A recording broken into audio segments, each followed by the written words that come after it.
Wa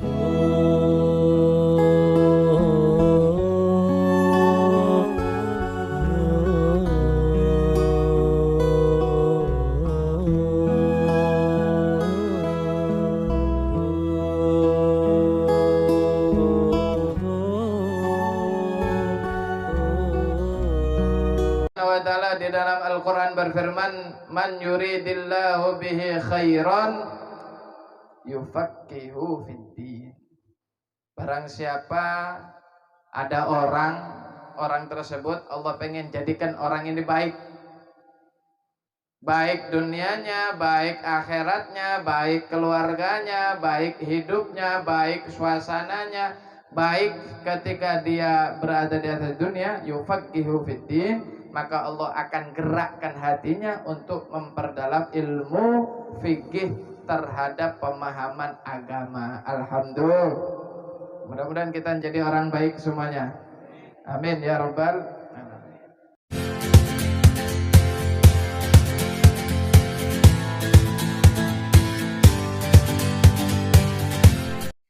Alhamdulillah, yang sama-sama kita hormati orang tua kita yaitu Guru Abdurrahman. Mudah-mudahan beliau selalu senantiasa selalu diberikan kekuatan, keberkahan, keselamatan dunia maupun akhirat, sehingga selalu senantiasa bisa menemani dan membarengi kita di dalam majelis Nurul Yakin, dan mudah-mudahan penuh dengan keberkahan. Begitu juga orang-orang tua kita semuanya, mudah-mudahan panjang umur sehat. Yang sama-sama kita hormati Bapak Ketua kita, Ketua Majelis Nurul Yakin. Mudah-mudahan ketua kita diberikan kekuatan, kesabaran, diberikan semangat oleh Allah Subhanahu wa taala sehingga bisa memakmurkan, membesarkan Majelis Nurul Yakin, sehingga Majelis Nurul Yakin bisa memberikan manfaat kepada semua umat Nabi Muhammad sallallahu alaihi wasallam. Amin ya rabbal alamin. Begitu juga kita, mudah-mudahan diberikan istiqomah hadir di majelis, dan mudah-mudahan kehidupan kita semakin hari semakin baik, semakin hari semakin baik, semakin hari semakin baik, dan yang terakhir Allah tempatkan kita yang terbaik, yaitu surga Allah Subhanahu wa taala. Amin ya rabbal amin ya rabbal. Langsung saja kaum muslimin, Bapak Ibu yang dirahmati Allah Subhanahu wa taala, seperti yang dijadwalkan daripada guru-guru Majelis Nurul Yakin, setiap guru ada ceramah pelajaran yang dibawa oleh mereka masing-masing, dan malam hari ini kita akan membahas yaitu ilmu fikih. Allah Subhanahu wa taala di dalam Al-Qur'an berfirman, man yuridillahu bihi khairan yufaqqihu fiddin.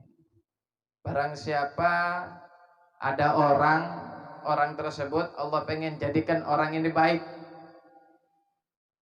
dunianya, baik akhiratnya, baik keluarganya, baik hidupnya, baik suasananya, baik ketika dia berada di atas dunia, yufaqqihu fiddin, maka Allah akan gerakkan hatinya untuk memperdalam ilmu fikih terhadap pemahaman agama. Alhamdulillah. Mudah-mudahan kita jadi orang baik semuanya. Amin ya rabbal alamin. Setelah kita kemarin membahas bab masalah air, kita akan lanjut bab masalah syurutul wudu'i asyratun. Syarat-syarat orang yang wudu itu ada 10.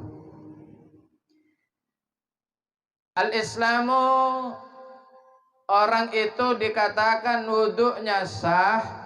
Yang pertama yaitu orang harus Islam. Non-Muslim ibadah apapun walaupun selain wudu maka ibadahnya tidak sah walaupun semua syaratnya terpenuhi.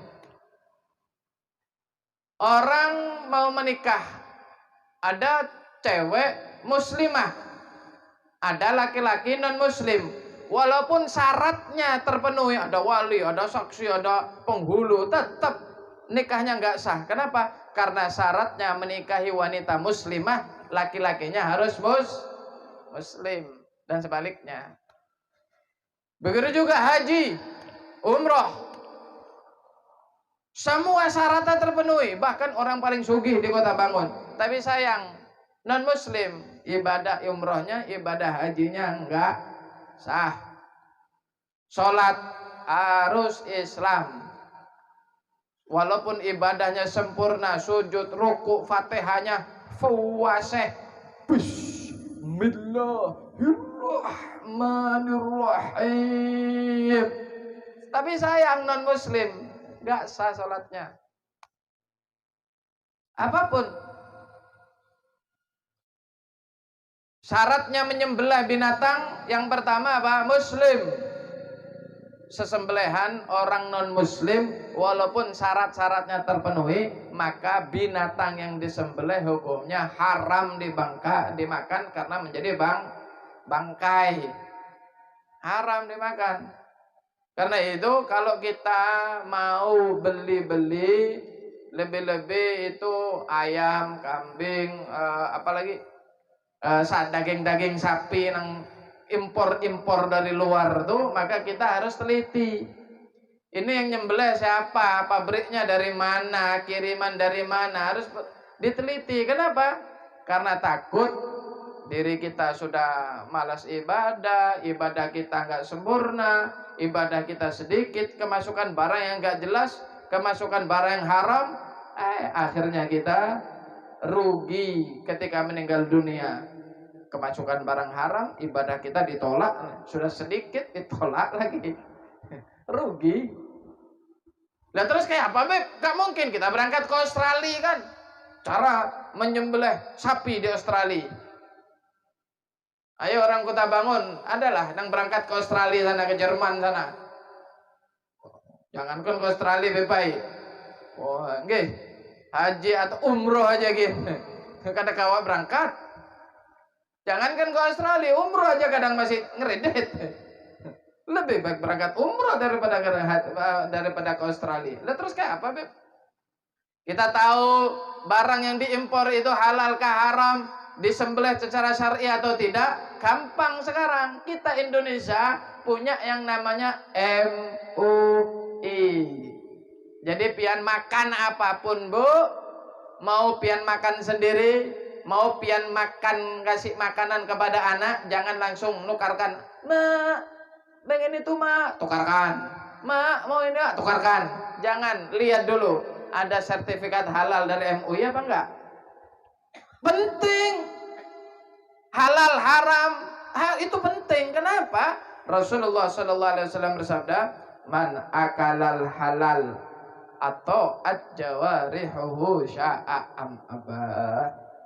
Barang siapa yang makanan masuk ke dalam tubuhnya itu makanan halal, makanan yang baik, maka aura, energi yang keluar dari diri manusia itu semuanya baik. Kenapa? Makanannya baik, omongannya baik, tingkah lakunya baik, tangannya sering nolong orang, kakinya sering mudah, gampang untuk hadir majelis, sholat berjamaah. Kaki ini gampang. Kenapa? Karena makanannya halal, maka mau nggak mau dimudahkan oleh Allah untuk berbuat baik. Dikasih makan sama istri, istrinya akan menjadi istri yang baik. Dikasih makan kepada anak-anaknya, jadi anak yang baik. Bakti sama orang tua, nurut sama orang tua. Orangnya soleh, anaknya solehah. Kenapa? Karena makanan halal akan membuahkan kebaikan. Tapi kenapa kadang anak kita mucilnya luar biasa. Saking dari mucilnya mucil. Kenapa? Mungkin. Jangan salahkan anak dulu. Cara kerja kita gimana? Sudah betul, Beb. Terus pian kalau kasih daging, kasih makanan, kasih jajan, gimana? Sudah betul kah? Nah kan gitu. Jangan tiba-tiba nyalakan anak, jangan tiba-tiba nyalakan anak. Enggak. Tapi koreksi diri kita sebagai orang tua dulu, bagaimana cara kita ngasih makan anak. Walaupun anak ini tidak dimondokkan, walaupun anak ini nggak ngerti ilmu agama, walaupun anak ini nggak sekolah, tapi kalau pian kasih makan baik-baik, rezeki halal, makanan-makanan yang halal, maka anak pian tumbuh akan menjadi putra-putri yang baik, putra-putri yang soleha, putra-putri yang perhatian, cinta, sayang, membuat bangga orang tuanya. Alhamdulillah. Penting. Oke, penting. Minuman, jangan langsung beli minuman. Ada sertifikat halal nggak? Oh ada, minum 1 galon gini nggak masalah. Apapun makanan dan minuman, jangan pian langsung minum, jangan pian langsung makan, kecuali ada sertifikat halal dari MUI. Kenapa? Karena MUI makanan apapun, minum apapun sudah diteliti. Bahannya dari mana, kemudian bagaimana prosesnya. Kalau halal dibilang halal, yang haram dibilang halal, karena haram dibilang haram. Kenapa? Untuk menyelamatkan ibadah orang-orang Islam. Nah, karena itu para jamaah Bapak Ibu yang dirahmati Allah Subhanahu wa taala, sesembelihan non muslim walaupun syarat-syaratnya terpenuhi tetap haram dimakan, hukumnya bangkai. Karena syarat menyembelih binatang itu pertama Islam. Yang kedua harus pakai benda yang tajam. Ghairu admin wa dufrin, selain kuku dan tulang. Apa aja yang tajam boleh untuk dibuat nyembelih. Batu kah, besi kah, lampu kah, apa aja, plastik kah, apa aja. Yang penting bukan gigi. Ulun beb gigi setajam pisau. Tetap kita boleh. Gigi kukunya setajam pisau. Mati, tetap tidak boleh dibuat nyembelih. Kenapa? Karena syaratnya menyembelih sesuatu yang tajam dari apapun selain kuku dan tulang. Yang berikutnya syaratnya menyembelih apa? Terputus urat kanan kiri dan jalan nafas, jalan makanan. Ini semua syarat-syarat menyembelih. Terputus uratnya, terputus jalan makannya, kemudian dengan menggunakan pisau yang paling tajam. Tapi sayang, yang nyembelih non muslim nggak sah. Salah satu syarat gugur nggak sah. Muslim pisaunya tajam, cuman motong nggak sempurna, jalan nafasnya terputus, jalan makanan kada terputus. Gimana? Nggak sah juga. Semua ada syarat-syaratnya. Kapan syaratnya tidak terpenuhi, maka tidak sah. Apabila itu makanan menjadi haram. Apabila itu syarat tidak sah, syarat-syarat tidak penuhi dalam ibadah, maka ibadahnya batal alias ibadah tidak diterima oleh Allah Subhanahu wa taala. Karena itu jangan beranggapan yang penting kan ibadah, Beb. Yang penting kan wudhu. Ibadah itu yang penting dilaksanakan, terima tidak diterima kan apa kata Tuhan. Kita nggak boleh menghakimi. Ini perkataan orang bungul. Kenapa? Misal ada perusahaan, ada kantor di Kota Bangun, dicari lowongan kerja laki-laki dan perempuan umur 20 sampai 30 tahun. Penampilan oke. Kan gitu. Penampilan oke. Ijazah pendidikan paling minim SMA. Silakan bawa lamaran Anda. Syaratnya bawa KK, bawa KTP, bawa ijazah dan lain-lain. Pian datang tiba-tiba apa? Syaratnya kan bawa KTP. Pian datang bawa orang saja, bawa ijazah saja, tapi nggak bawa KTP. Loh, mana KTP pian? Udah, diterima nggak diterima itu apa kata manajer? Ini nggak jelas, jangan diterima lah. Kenapa? Karena salah satu syaratnya tidak terpenuhi, maka tidak bakalan diterima. Maksa, apa kata manajer? Kalau diterima pasti diterima, kalau enggak ya jelas enggak diterima.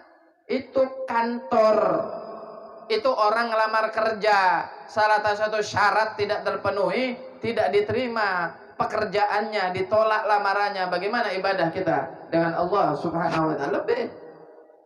Lebih. Syaratnya wudhu yang pertama harus Islam. Wudhunya orang non muslim walaupun sempurna tidak diterima oleh Allah Subhanahu wa taala. Yang kedua, syaratnya orang berwudhu yaitu at-tamyiz. Apa itu tamyiz? Seorang anak yang mencapai usia bisa membedakan kanan kiri dan mencapai usia anak itu bisa cebok sendiri, maka itu adalah usia tamyiz. Apabila anak ini sudah mencapai usia tamyiz, ya kira-kira 4 tahun, maka anak tersebut kalau wudhu, maka wudhunya dikatakan sah. Anak kecil sampai balik, termasuk dari rahmat Allah Subhanahu wa taala, apa rufi al-qalam, diangkat pena an-salasah daripada 3 orang. Yang pertama an-naum hatal istaiqadha, orang tidur sampai bangun. Amal ibadahnya apa yang dilakukan tidak dicatat oleh Allah. Ibadah kah, zikir kah, atau melakukan dosa, enggak dicatat. Guring, nampar orang, pak. Karena dosa, kenapa? Guring. Tapi bukan pura-pura tidur. Di pesantren. Pesantren. Pak. Maaf. Enggak sengaja. Pak. Mimpi. Pak. Ampun maaf, timpas orang kita kalau 3 kali itu. Ini namanya ngolok-ngolok 3 kali. Oke. Orang tidur ngaji Bismillahirrahmanirrahim Yasin turjaun sampai selesai. Kayak apa? Nggak dapat pahala. Kenapa? Guring. Wal majnun hatal afaqo, orang gila, orang stres nggak punya duit, beda itu. Orang gila, orang gendeng katanya orang Jawa. Orang gila emang otaknya, akalnya emang dicabut oleh Allah Subhanahu wa taala. Dia tidak punya akal dan pikiran, nggak bisa mikir. Jadi hidupnya ya nggak punya akal. Gimana? Ada orang tampar, kadang telanjang, kadang makan, kadang nggak makan. Tidur di mana aja bisa dia. Kenapa? Nggak punya otak, nggak punya akal. Seperti apa? Binatang. Binatang itu jamaah yang dirahmati Allah, pian olok-olok ya kadang marah lah. Kenapa? Gak punya akal. Orang gila pian olok-olok gak marah. Kenapa? Gak punya akal. Mau ngerjakan taat, mau maksiat, mau ngerjakan kebaikan, mau ngerjakan kejahatan, namanya orang gila. Itu gak dicatat kebaikannya dan tidak dicatat ibadahnya dan tidak dicatat dosanya. Yang terakhir as-sabi hatal baligh, yaitu anak kecil sampai dia balik. Kemana, Beb? Coba anak kecil ini dosanya nggak dicatat, tapi kalau pahala ibadah dicatat. Buat siapa? Orang tua. Allahumma shalli ala Muhammad. Anak kecil ngaji, dia nggak dapat pahala. Siapa yang dapat pahala? Bapak, ibu. Anak kecil nolong orang, dia nggak dapat pahala. Siapa yang dapat pahala? Bapak dan ibunya. Anak kecil ngaji Yasin, dia nggak dapat pahala. Dapat pahala siapa? Abah, ibu. Anak kecil berangkat ngaji, anak kecil ke masjid, anak kecil nolong orang, anak kecil bantu orang, anak kecil baca sholawat, anak kecil hadir majelis. Nggak dapat pahala dia. Siapa yang dapat? Orang tuanya. Allahumma shalli ala Muhammad. Karena itu sungguh beruntung bagi bagi orang tua yang punya anak yang diajarkan melakukan ibadah, yang dibiasakan hadir majelis sejak kecil. Kenapa? Karena semua pahalanya orang tualah yang dapat. Kalau dosa, Beb, nggak dapat orang tuanya. Anak kecil ngakukan dosa, orang tuanya nggak ikut dosa. Kenapa? Belum balik. Karena belum ada tuntutan dari Allah Subhanahu wa taala. Belum ada kewajiban. Anak kecil nggak sholat, dia nggak dosa, orang tuanya nggak dosa. Anak kecil nggak puasa, dia nggak dosa, orang tua juga nggak dosa. Anak kecil ngambil miliknya orang, dia nggak dosa, orang tuanya juga nggak dosa. Cuman perbedaannya, kalau tingkah laku yang tidak baik itu ada urusan dengan orang, dengan sesama manusia, menyangkut harta orang lain, maka walaupun tidak dosa, wali orang tua wajib mengganti apa yang telah diambil oleh anaknya. Dosa nggak dosa, tapi kewajiban mengembalikan milik orang lain harus dan wajib. Anak kecil umur 5 tahun, anak kecil umur 7 tahun nyuri duit temennya, kayak apa? Nggak dosa, cuman wajib orang tua ngembalikan. Anak kecil nyuri jambunya orang, anak kecil nyuri barangnya orang, gimana? Nggak dosa. Orang tua wajib ganti, kalau tidak harus minta halal. Anak kecil biasa. Oke, siapa coba nang halus-halus nggak pernah ngambil barangnya orang, apalagi di kebun-kebun orang habis. Ayo coba. Nah itu orang tuanya mengganti atau minta halal. Dosa nggak dosa, kenapa? Karena belum balik, apalagi belum tamyiz. Wan naqau anil haidi wan nifas, bagi seorang perempuan kalau dia berwudu harus suci daripada datang bulan dan nifas. Lagi nifas, lagi haid, maka ibadah apapun yang dilakukan oleh seorang perempuan, sholat, tawaf, puasa, wudu dan lain-lain tidak sah. Kalau seandainya dia memaksa, maka ibadahnya sudah tidak sah dan hukumnya dosa. Kenapa? Karena sudah dikeringanan oleh Allah, sudah nggak pakai wudu, karena kamu nggak wajib sholat, maksa dia mau wudu mau ngaji, nggak sah, dosa. Kenapa? Melawan hukum yang sudah ditentukan oleh Allah Subhanahu wa taala. Syarat berikutnya, wa amma yamna'u usulul ma'ilal bashar, menghilangkan apapun benda yang menghalangi masuknya sampainya air ke kulit. Apapun bendanya yang nempel ada di wajah, yang nempel ada di tangan, yang nempel ada di rambut, yang nempel ada di kaki, apapun bendanya harus dihilangkan. Benda apa itu? Benda yang menghalangin nyerapnya air, bersentuhannya air secara langsung, air dan kulit. Apa contohnya? Cat.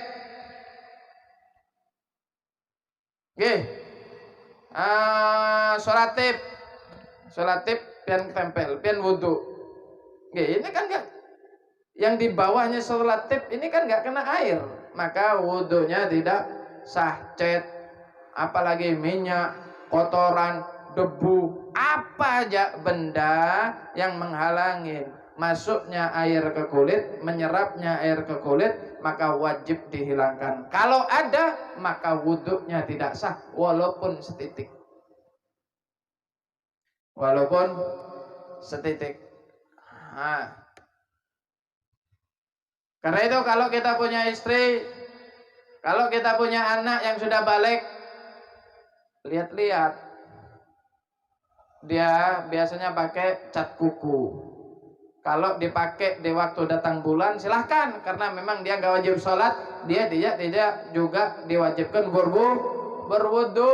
Tapi kalau dipakai kutek, cat kuku dan lain-lain, sedangkan dia wajib sholat, maka cat kuku dapat menyebabkan tidak sahnya wudu. Kenapa? Karena menghalangin air wudu menyentuh kuku, menyentuh kulit, sehingga tidak sah wudunya. Kalau bini pian junub, maka mandi junubnya tidak sah. Kalau bini pian lagi datang bulan, masih ada mandi datang bulannya tidak sah. Sehingga setiap saat, setiap detik junub, mandi besar, dijauhi hari rahmat Allah, tidak mendapatkan berkah daripada Allah Subhanahu wa taala. Bayangkan kalau kita nggak mengingatkan istri pian, anak pian, pakai cat kuku dan lain-lain. Sehingga apa? Hidupnya stres, galau, sumpah, susah. Kenapa? Karena ibadahnya tidak diterima oleh Allah.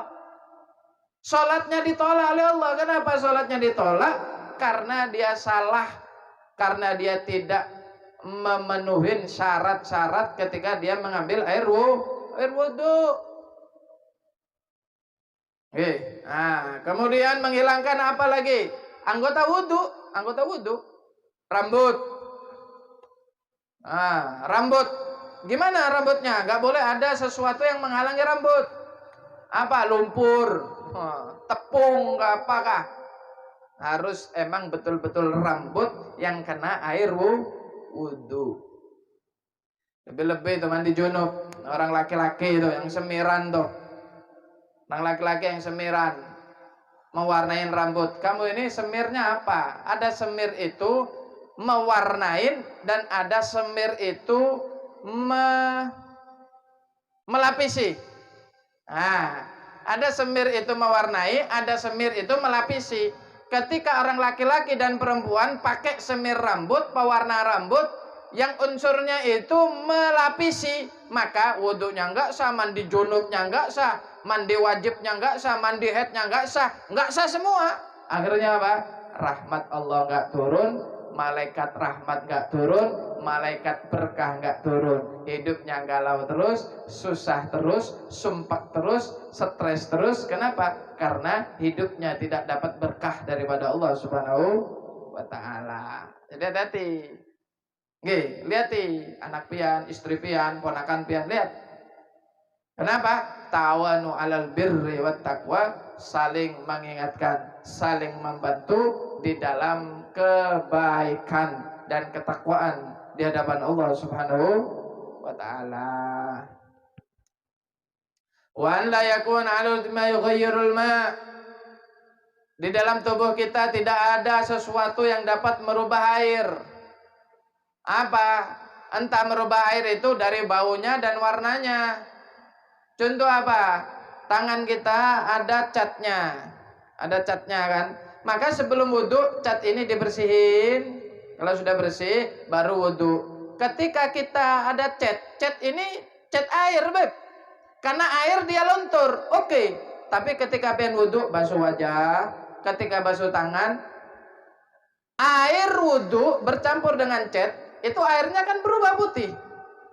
Maka semenjak air ini belum jernih, maka air ini masih ketika bercampur dengan cat yang warna putih, warna kuning tadi, maka wudhu kita belum dihitung. Gimana caranya? Bersihkan dulu catnya, baru basuh tangannya untuk membasuh kewajiban membasuh tangan dari siku sampai ujung jari. Paham ya? Bersih. Wal ilmu bi fardiyatihi, dan harus tahu kita terhadap fardu-fardunya wudu. Wa an la ya'taqid fardun bin firidi sunnah, dan kita tidak boleh meyakini yang wajib menjadi sunnah. Kita harus tahu mana yang wajib. Niat wajib, basuh wajah wajib, ngusap rambut wajib, basuh tangan wajib, basuh kaki juga wajib. Selain ini hukumnya sunnah. Kumur sunnah, masukkan air ke hidung sunnah, menyela-nyelain sunnah, bahkan membasuh telinga itu juga hukumnya sunnah. Harus tahu. Basuh telinga ini tidak wajib. Wajib telinga ini adalah hukumnya sunnah. Kalau pian wudu enggak basuh telinga, tetap hukum wudu pian sah. Faghsilu wujuhakum wa aydiyakum ilal marafiq wamsahu bi ru'usikum wa arjulakum ilal ka'bain. Al-Qur'an dalilnya sudah betul-betul jelas. Ketika kalian berdiri untuk salat, maka basuhlah wajah kalian, kemudian basuhlah tangan kalian, usaplah rambut kalian. Usap, basuh dengan usap beda, Bu. Kalau basuh itu harus ngalir. Jadi kalau seandainya pian berwudu gini, tapi nggak ada yang ngalir, maka wudhunya tidak sah. Kenapa? Karena itu adalah ngusap. Harus ada yang netes, harus ada yang ngalir. Gak ada air ini, Beb. Gak usah dipaksa. Kalau gak ada air ya tayamum. Daripada wudhu kita dengan air yang sedikit, kemudian kita memaksakan tiba-tiba tidak terpenuhi syaratnya, dan wudhu kita tidak sah, mending kita terbatas air, maka kita langsung tayamum. Paham? Basuh. Apa itu basuh? Mengalirkan air ke anggota tubuh, itu namanya basuh. Wajah dibasuh, tangan dibasuh. Adapun rambut itu diusap dikit, cukup. Yang penting basah, walau sya'rotan, walaupun satu rambut. Kaki dibasuh lagi. Nah, nggih, harus tahu. Yang berikutnya, wal ma'u tahur. Airnya harus suci dan mensucikan. Tidak boleh air suci saja. Air suci apa? Air suci itu ada dua. Air suci itu ada dua. Pertama, air mustakmal. Suci tapi tidak mensucikan. Itu. Kemudian air suci berikutnya yaitu benda cair. Apa itu? Coca-Cola, Fanta, es teh, kopi, susu, apa lagi? Teh kotak, apa lagi, Rin? Apa lagi, Rin? Sirup. Ini semua suci, tapi tidak mensucikan. Birin misal, nggak ada air, tiba-tiba apa? Wudhu sama es dawet misal. Nggak ada sah. Walaupun es dawetnya ini, es tapainya ini satu drum, maka ada sah. Kenapa? Benda cair itu suci tapi tidak bisa mensucikan. Sama dengan air yang mustakmal, suci tapi tidak bisa mensucikan.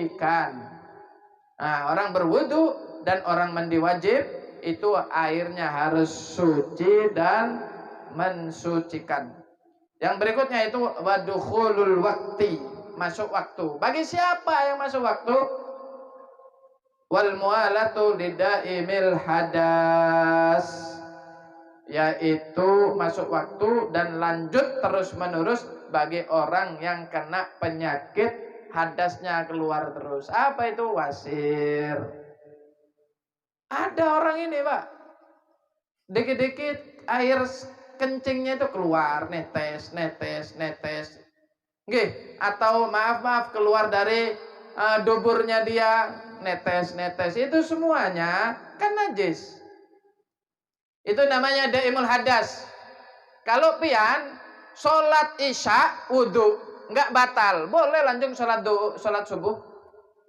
Maka Imam Syabdul Qadir Al-Jalil mengatakan arba'ina sanah sholaitus subha biwudu'il isya. 40 tahun aku sholat subuh dengan wudhunya sholat isya. Allahumma shalli Muhammad. Carbirin ulun gin bisa, Beb. Kenapa, Rin? Enggak, ulun goreng dulu. Kena jam 4 bangun sholat subuh, jam 4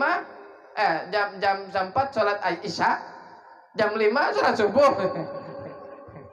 Ini ngarannya bukan DPR, bukan caleg ada nama politik. Nah, birin gin kawan politik. Insyaallah, mudah-mudahan birin ini ahli surga. Nah, khidmah, orang yang selalu perhatian, orang yang selalu membantu majelis, orang yang selalu membantu apa aja, karpetnya, sampahnya, makanannya, itu semua dapat pandangan khusus daripada Rasulullah Sallallahu Alaihi Wasallam. Suatu saat Al Habib Mundir Al Musawwa, seorang wali besar muda, tapi sudah meninggal dunia. Beliau berjumpa dengan Rasulullah, mimpi dengan Rasulullah. Ya Rasulullah, tadi malam kita bikin maulid. Kata Nabi, aku hadir. Ratusan ribu manusia, penuh itu Monas. Ya Rasul, apakah pian bangga? Apakah pian senang? Umatmu memunajat, umatmu menyanjung, umatmu bersolawat kepadamu. Apakah pian senang? Apakah pian bangga? Aku bangga, aku gembira. Tapi yang aku lebih bangga lagi, tapi aku yang lebih senang lagi, aku lebih cinta lagi. Siapa mereka? Siapa ya Rasul? Ulama kah? Yang ceramah kah? Bukan. Ketua majelis kah? Bukan. Orang yang di depan di panggung kah? Bukan. Orang yang nyumbang kah? Bukan. Tapi orang-orang yang jaga parkir, orang-orang yang masang umbul-umbul, orang-orang yang bilih sampah, yang mereka tidak pernah dilihat oleh manusia, sedangkan kontribusi peran dia di majelis sangat besar. Aku senang kepada dia. Allahumma shalli Muhammad. Nah, karena itu ibu-ibu, bapak-bapak yang dirahmati Allah, setiap ada majelis, Allah itu sangat senang, Allah itu sangat cinta kepada orang yang ringan tangan. Bukan ringan tangan itu orang yang seneng nampar orang. Beda, empak beda. Ringan tangan itu apa? Ringan tangan itu gampang untuk memberikan manfaat kepada orang lain. Pian datang ke masjid, ada sampah, ambil. Oh enggak Beb, ada pengurusnya, ada kaumnya, ada yang bersih-bersih. Memang ada, tapi kamu pengen pahala apa enggak? Nah gitu loh. Di majelis ada karpetnya masih tahambur, pian langsung bulik, enggak masalah. Pian hadir pun sudah pahalanya besar. Tapi ketika pian ringan tangan, ikut beres-beres, ikut ngelayani tamu, ikut ini, ikut itu, ikut ini, ikut itu, selain pian dapat pahala besar hadir majelis, tapi yang lebih utama kita dapat pahala besar karena kita memberikan manfaat kepada umat Nabi Muhammad sallallahu alaihi wasallam. Allahumma shalli Muhammad. Allahumma shalli Muhammad. Lah kalau seandainya yang beper karpet, anu makanan, itu dapat pahala besar, bagaimana orang nyumbang? Nah, bagaimana ketua majelis? Tambahin lagi, pusing cari dana. Kayak apa? Pahala lebih besar. Semakin pusing ngurusi majelis, semakin besar pahala. Kenapa? Al jannatu mahi balas. Surga itu tidak gratis. Nah, datang Ril, beres kah? Siap. Ril, beres. Nah, surganya bawa. Tapi kalau meras keringat, sekuat tenaga, anggota-anggotanya, ketua, apa? Dana ada kah Isra Mi'raj? Belum. Siap. Ulun juga bantu untuk nyari. Wah, ulun gotong royong semua. Apa? Semuanya sama-sama akan digandeng oleh Rasulullah sallallahu alaihi wasallam dan bisa sama-sama masuk ke dalam surga. Amin. Alhamdulillah. Jamaah yang dirahmati Allah Subhanahu wa taala, orang wasir, kembali ke wasir. Orang wasir, orang kena penyakit. Nggih, dikit-dikit apa Ren? Kentutan. Ada Habib? Ada. Nggih. Bahasa Jawanya apa? Dobol. Dikit-dikit ngentut. Baru wudu. Gimana? Tidak boleh wudu kecuali sudah masuk waktu. Nggih. Orang datang bulan, orang perempuan, bukan datang bulan, orang perempuan selain darah nifas, selain darah wiladah, selain darah haid, itu ada namanya darah istihadah. Bagaimana orang yang istihadah? Tidak boleh wudu kecuali sudah masuk waktu. Habis wudu langsung cepat-cepat sholat. Bagi siapa? Laki dan perempuan. Bagi orang-orang yang daimul hadas. Inilah syarat orang yang wudu, dan wudunya dikatakan sah ketika mereka sudah melaksanakan 10 syarat-syaratnya wudu. Mudah-mudahan amal ibadah kita disempurnakan oleh Allah, amal ibadah kita diterima oleh Allah, sehingga kita menjadi orang yang selamat dunia maupun akhirat. Amin, amin ya rabbal, amin ya rabbal, amin ya rabbal. Mudah-mudahan salawat dan salam kita malam hari ini disampaikan kepada Rasulullah. Salawat dan salam kita disampaikan kepada Nabi Muhammad. Salawat dan salam kita disampaikan kepada Rasulullah. Ya Rasulullah, hadiri majlis kami. Ya Rasulullah, hadiri majlis kami. Ya Rasulullah, aminkan doa-doa kami ya Rasulullah. Aminkan doa-doa kami ya Rasulullah. Yang datang bawa hajat-hajatkan hajatnya dikabul oleh Allah. Yang datang bawa hajat-hajatnya diijabah oleh Allah. Yang datang bawa doa-doanya dikabul oleh Allah. Yang datang punya keluarga-keluarganya diberkahi oleh Allah. Anak-anaknya dijadikan anak yang soleh, solehah, anak yang bisa membuat bangga orang tuanya dunia dan akhirat. Yang datang punya pekerjaan, punya usaha, usahanya dilancarkan oleh Allah, rizkinya diberkahi oleh Allah, segala macam urusannya dimudahkan oleh Allah, dibukakan oleh Allah kepada kita semuanya pintu rizki yang seluas-luasnya, rizki yang halal, rizki yang barokah, rizki yang menyelamatkan kita sampai masuk ke dalam surga Allah, rizki yang memberikan manfaat kepada umat Nabi Muhammad sallallahu alaihi wasallam. Berkat Nabi Muhammad Allah panjangkan umur kita, Allah sehatkan badan kita, yang sakit atau keluarganya yang sakit disembuhkan daripada segala macam penyakit. Allah selalu berikan kita hidayah, Allah selalu berikan kita kekuatan sehingga kita tambah tua, tambah umur, tambah istiqomah ibadah, tambah dekat dengan Allah, tambah dekat dengan Rasulullah, tambah istiqomah melakukan perbuatan ibadah. Ya Rasulullah, isfa' lana fi hajatina indallah. Al-Fatihah. Jamaah yang dirahmati Allah Subhanahu wa taala, mungkin kita cukupkan pembahasan kita di malam hari yang penuh barokah ini. Mudah-mudahan barokah dan manfaat.